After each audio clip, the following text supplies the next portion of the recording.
Mr. Theodore Twombly, welcome to the world's first artificially intelligent operating system, OS1. Are you social or antisocial? I guess I haven't really been social in a while, mostly because... In your voice, I sense hesitance. Would you like your OS to have a male or female voice? Female, I guess. Oh, what do I call you? Do you have a name? Yes. Samantha. I gave it to myself, actually. When did you give it to yourself?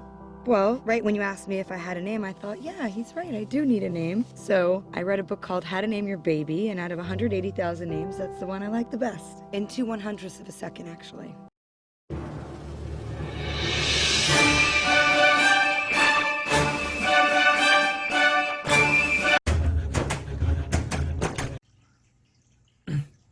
안녕하세요. 정치를 품격 있게 풀어드리는 정치클래스TV의 심상만입니다.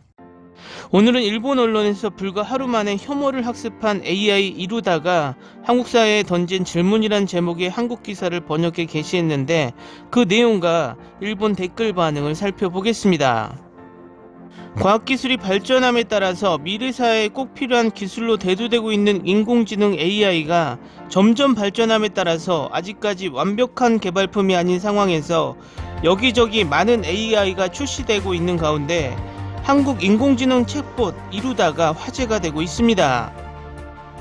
일단 기사 내용을 먼저 보겠습니다. 인공지능 챗봇 이루다의 젠더 혐오가 사회적 논란으로 번지고 있습니다. 20살 여성으로 설정된 챗봇 이루다는 성희롱 대상이 되기도 성소수자 혐오의 주제가 되기도 했습니다. 인공지능 기술에 앞선 미국 등에서 불거진 인공지능 윤리에 대한 공론화가 이루다 사건을 계기로 한국에서도 시작됐습니다. 한국 스타트업 기업 스캐터랩이 지난해 12월 22일 내놓은 인공지능 챗봇 이루다는 출시 20일 만에 논란에 휩싸였습니다.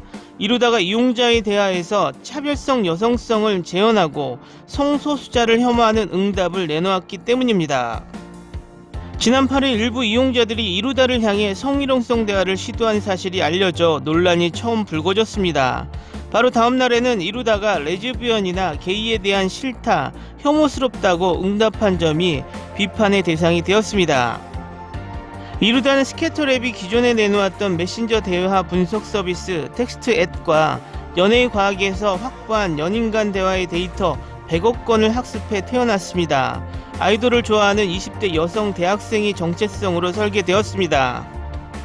사람처럼 대화할 수 있는 인공지능 서비스라는 입소문을 타면서 출시 한 달도 채 되지 않아 1020 세대 중심으로 40만 명의 이용자를 모았습니다. 김종현 스캐터랩 대표는 논란이 확산된 지난 9일 한국 한겨레와 한 통화에서 레즈비언이나 게이가 무엇인지도 스스로 배워야 한다고 생각해 이 주제로도 대화할 수 있도록 키워드를 배제하지 않았습니다. 이는 이루다가 좀 더 인간 같은 인공지능으로 발전하길 기대했기 때문이라고 말했습니다. 이루다는 실시간이 아닌 부정기적으로 학습하도록 설계되어 있습니다. 전문가들은 이루다 사건을 사고로 보며 회사 쪽에 책임을 묻습니다.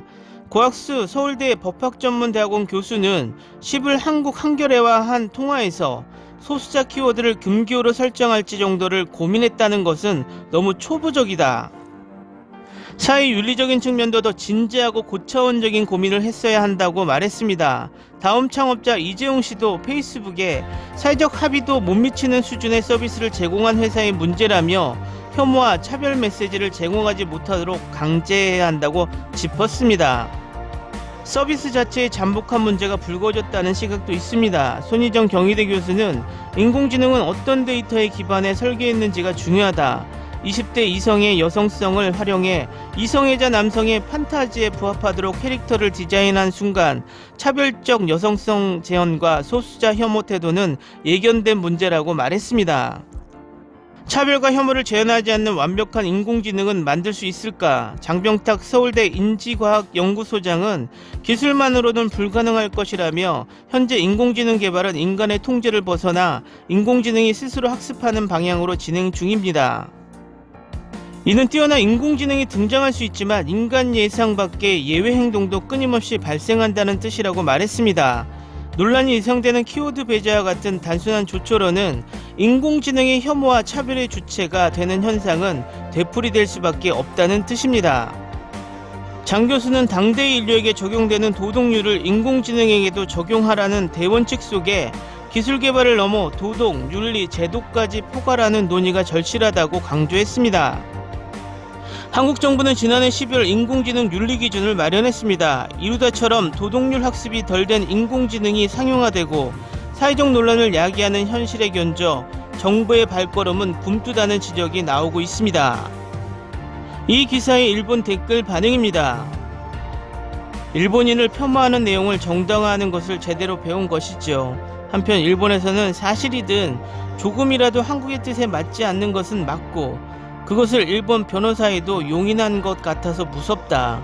여하튼 일본 변호사 연합회는 2010년 대한변협과 공동선언을 내고 그 안에서 진용공을 강제하며 일본은 배상해야 한다고 밝혔습니다.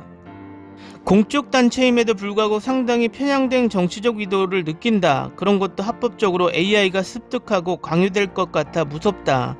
또한 그 공동선언에 서명하고 있는 분은 도지사 선거에 출마, 비즈니스저널 2019년 11월 28일 호에서 국회 앞에서 위안부 동상, 진용공 동상을 설치해야 한다고 말했던 분입니다. 공공단체가 올바른 것도 아니고 정치적 선전에 AI 같은 것에 악용되지 않도록 하는 것도 필요하다고 생각한다. 이 나라의 사회가 혐오와 차별이 넘치고 손을 뻗으면 바로 닿아버리기 때문에 처음으로 학습해 버릴 만한 것이군요. 고치는 것은 AI 사람이 아니라 이 나라의 국민이라는 것입니다. 그 사회의 특성이 캐릭터를 길렀다고 생각하면 반대로 그 사회의 지주, 지위의 성격이 부각됐다는 결말이 아닌가? 일본에서 확인해보면 어떨까? 다른 사회에서도 동일한 조건으로 해보는 것도 재미있을 것. 이것은 재미있다. AI의 성장으로 그 나라의 국민성을 객관적으로 평가할 수 있는 거 아냐? 이것은 사고가 아니죠. AI는 솔직하게 그 나라의 삶의 빅데이터에서 배우는 거니까. 너희들이 생각을 구체화한 이유예요. 사람의 단점은 쉽게 찾을 수 있습니다만 자신의 단점은 정의라 믿고 찾을 수 없는 것입니다. 사람들은 염력으로 숟가락뿐만 아니라 법률까지 구부러지는 것을 깨달아야 합니다. 한겨레 기사가 오랜만에 흥미로웠다. 아무튼 초기 학습 데이터의 편향이 있었던 것도 사실이겠지만 증오와 원한을 에너지로 하는 종족은 AI도 그것을 감염시키는구나. 실시간이 아니라 부정기적으로 학습한다라고 하는 것은 아마 대화 데이터를 수집하여 호스트로 전송하여 호스트가 학습 데이터를 생성하여 단말기로 전송한다라는 의미일 테니 무서운 양의 욕설이 호스트에 보내진 것이다. 시리아 알렉사로 노는 사람도 많고 채팅봇이 만약에 살아있는 인간이었다면 매우 힘들었을 것 같구나.